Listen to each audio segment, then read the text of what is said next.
Hi everyone, I'm Jane at Rockin' Worms. I hope you're having a good day. What I'm going to be working on right now is my long bin, which I have set up in a wedge method.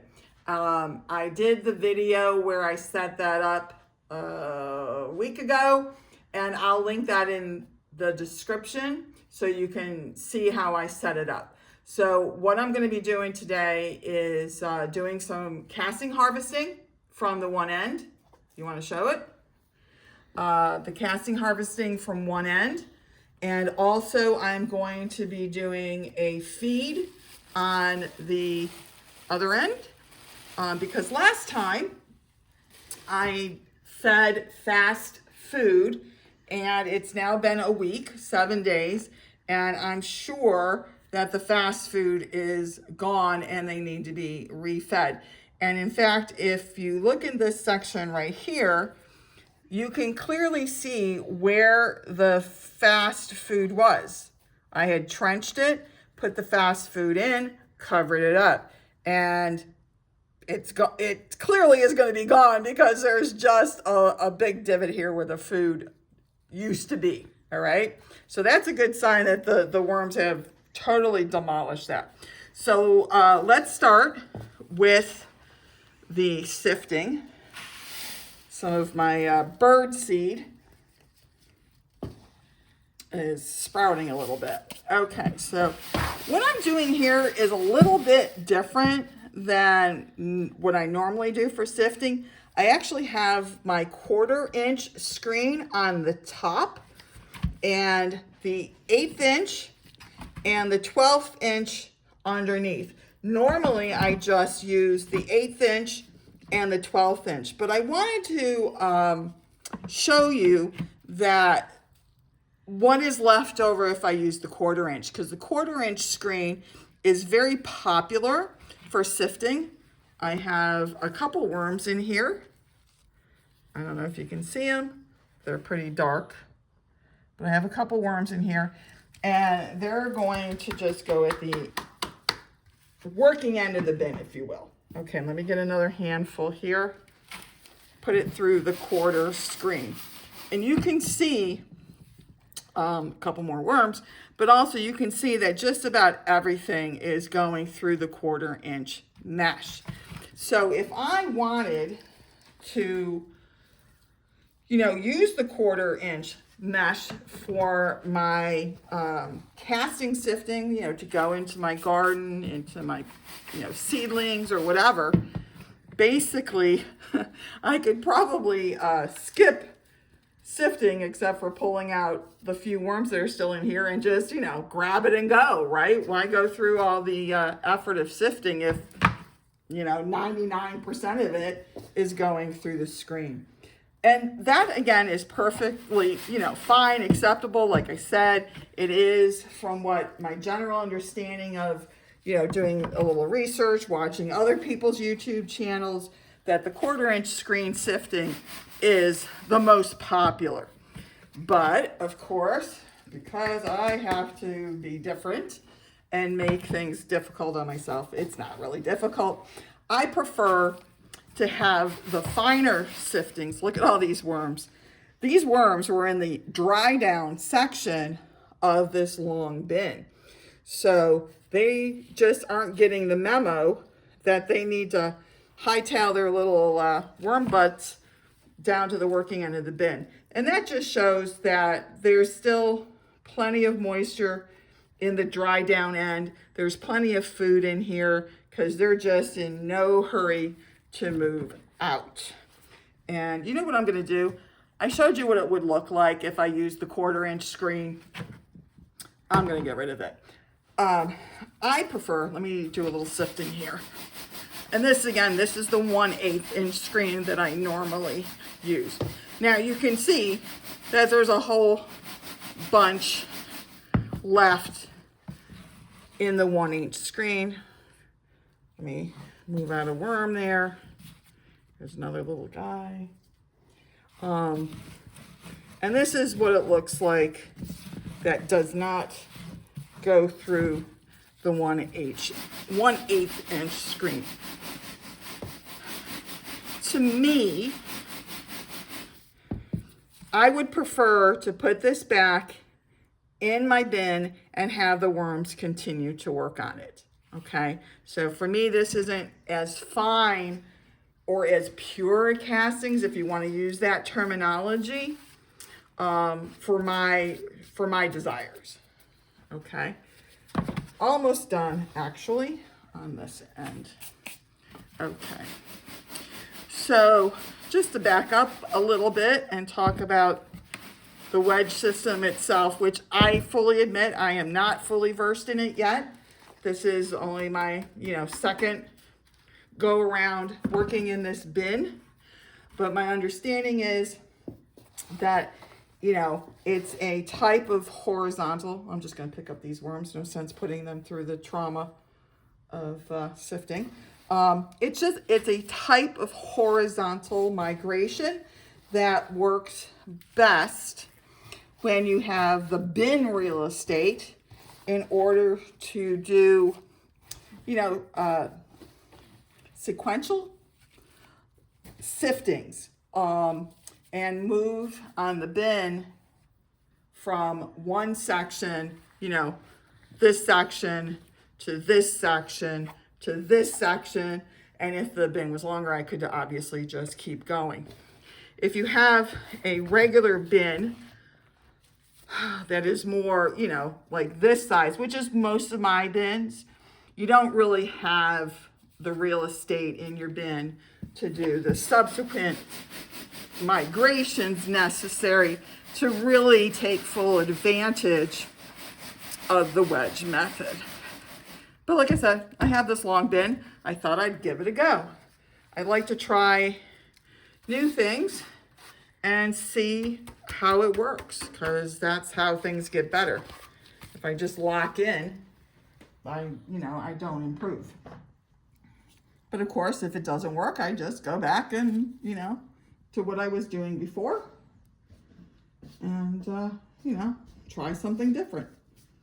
All right. So I'm just doing a little bit more of the sifting on the material that went through the 1/8, but is not going through the 1/12.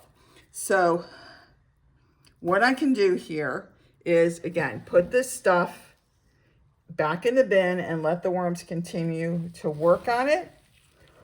Or what I usually do with this level is I say, this is fine enough, and this is castings, mostly castings, but it's not, working through the sieve. And part of that is the sieve is over full for the sifting to be really effective.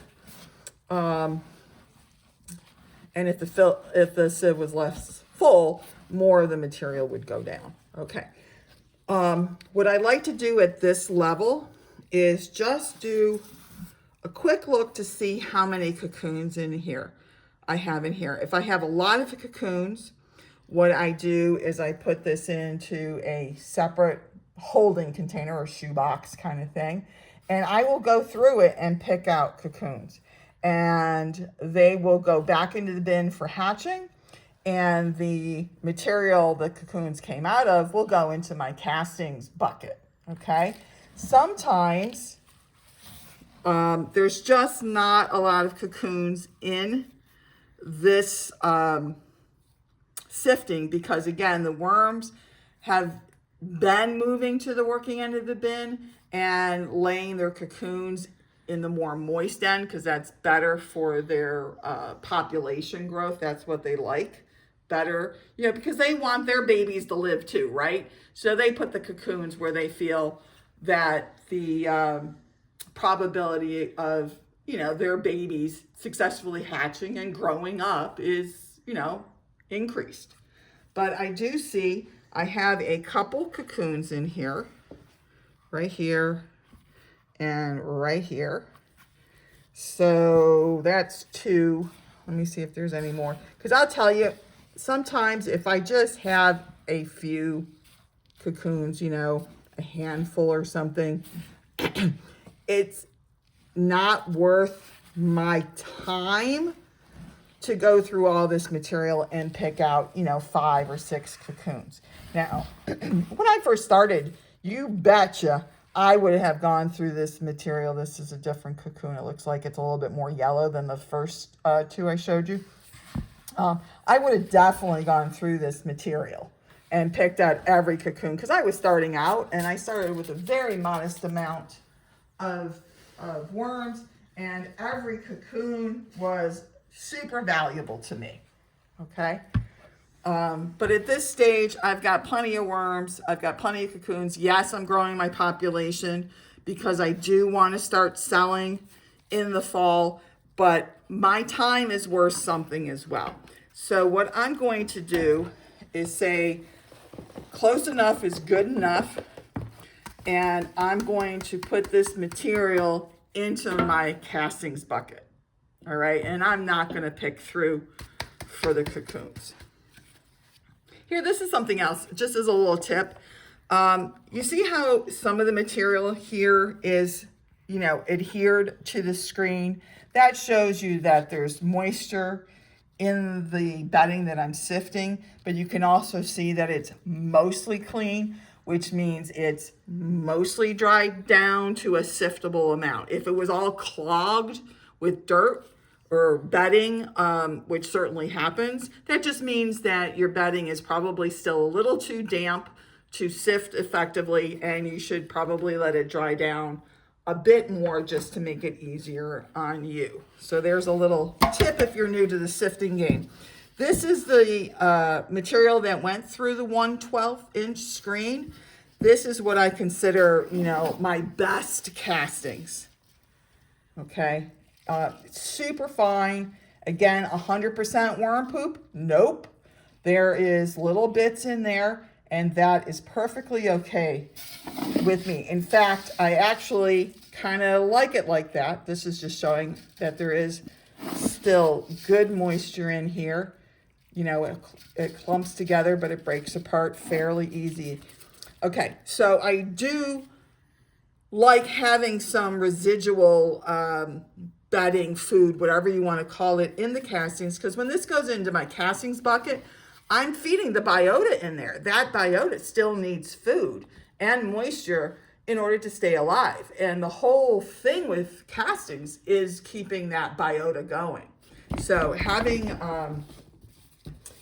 some residual food in there and not having it 100% castings, in my mind, is actually a good thing. All right, so we're done with the sifting. So we're back to managing the bin.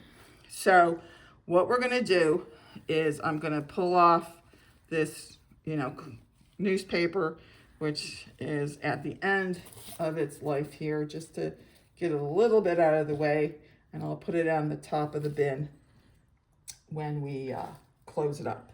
Hopefully I'll remember.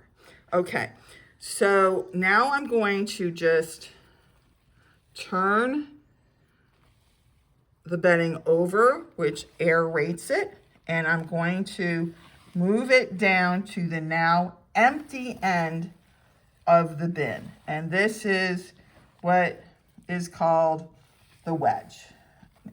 And I know they do it some at an angle, although I'll be honest, I'm not sure why it's on an angle. I'm not sure what the purpose of that is, but hey, I'll play along for now until I, better understand that. So again, you can see I've got a ton of worms in here. Here is an adult red wiggler, bulgy clitellum, little yellow tail on the, smaller side. So he's probably a fetida as opposed to a worm that is, maybe this is a little bit more in the Euro class. Also, it doesn't have such the prominent striping, which is more of the fetida, but you can see it's got the clitellum and it's got the yellow tail, okay? So both Euros and red wigglers are within the Eisenia family. So they're all very happy together, the same species. Okay, I'm gonna speed this up a little bit. And again, I'm just doing a little aeration in here. This is good for me also to see how many worms I have in here. Obviously, I'm not counting, but I can see I have quite a few worms in this space. That is going to give me necessary information, so when it comes to feed them here in a minute, I know kind of generally how much food I want to put back into this bin. If I was doing this turnover and I was not, look at all these babies. These babies are from cocoons that I put into this bin from a breeder bin reset on May 10th. And today is the 18th of June, so a month and a week ago. So 5 weeks, right? So 5 weeks, I put in a bunch of cocoons, and these babies are all from those cocoons hatching. So, yay. Good guys. So I've got lots of babies coming along. All right. So if I was turning this over and I'm seeing a ton of worms, I know I need to give them a good size feeding.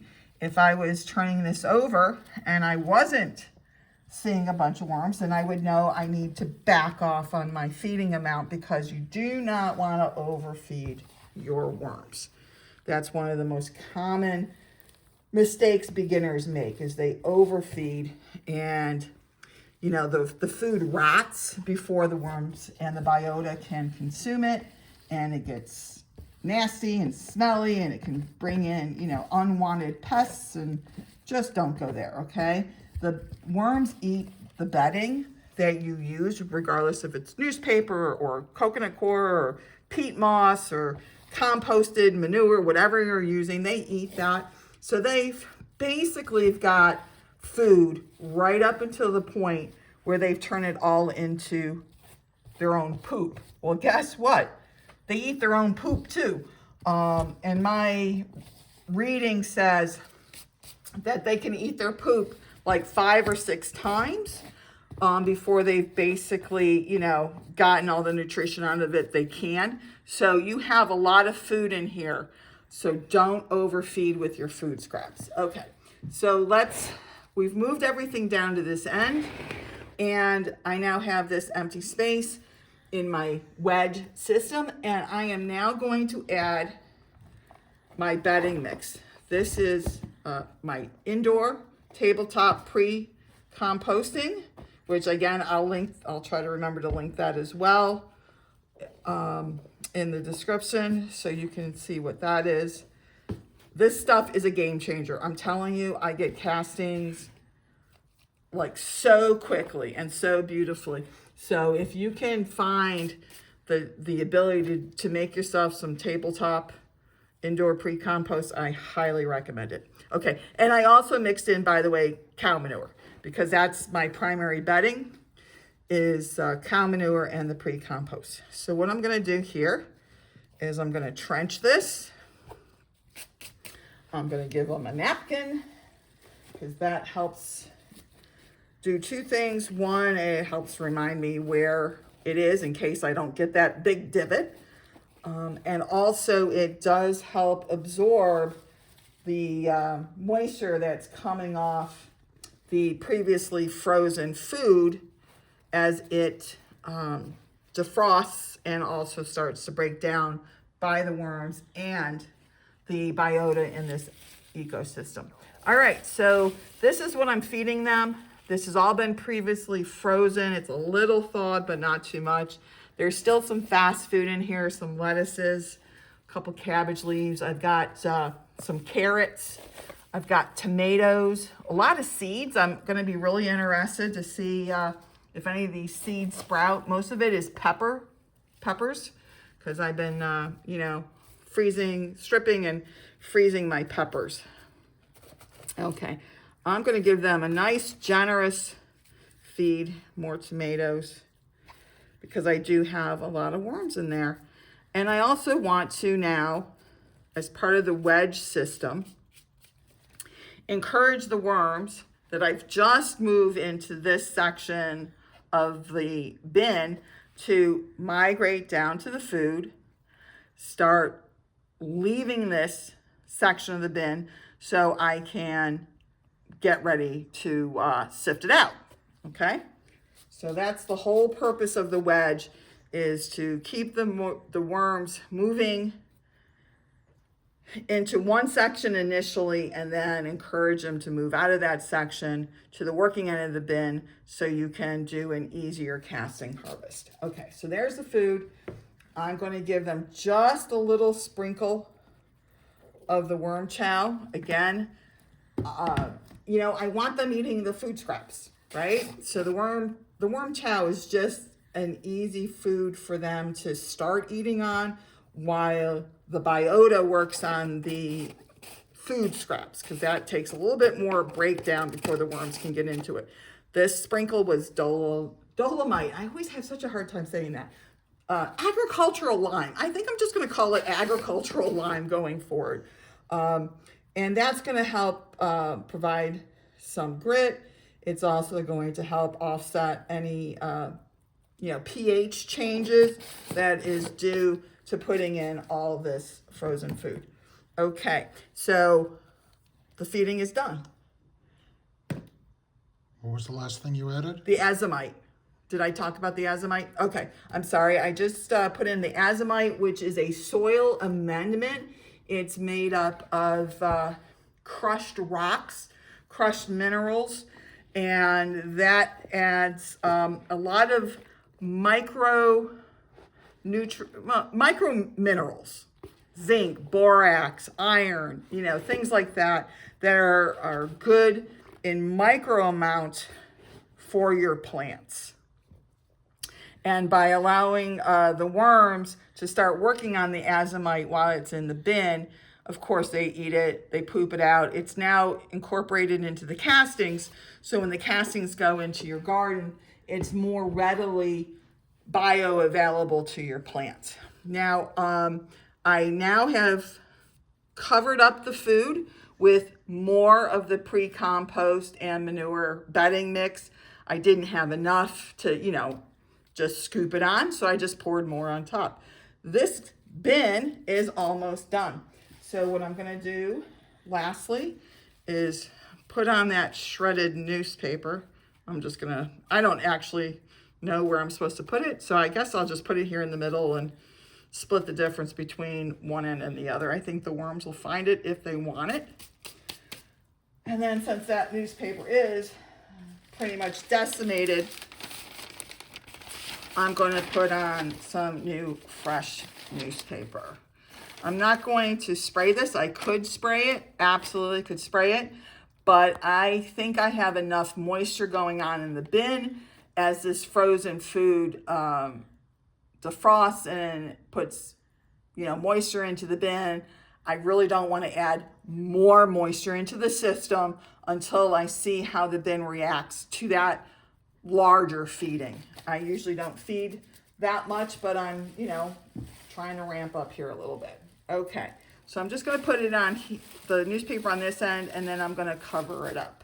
Okay, I'm still going to leave this end open down here, so not only will the worms migrate because they sense more food down there, but also because this end will start drying out, and the reduction in moisture will hopefully, again, encourage them to move down to the more hospitable end, what I'm calling the working end of the bin. All right, so done. That's my second go around with the wedge method. And yeah, we'll see how this goes. So just, feel free to put any comments in about how you do a wedge system if you do, whether or not you find that it works, whether, you like it, you don't, it's something, you want to give a try, even though you haven't had a chance yet, whatever the situation is. I'm always eager to hear from you. I respond to all your comments. And again, knowledge sharing is what this is all about for me. Okay, so thank you for watching. Please like and subscribe. It really does help me establish the channel and get my content out to new people who might find it helpful as well. All right? So I hope you have a good rest of your day. I am yours in the dirt, Jane.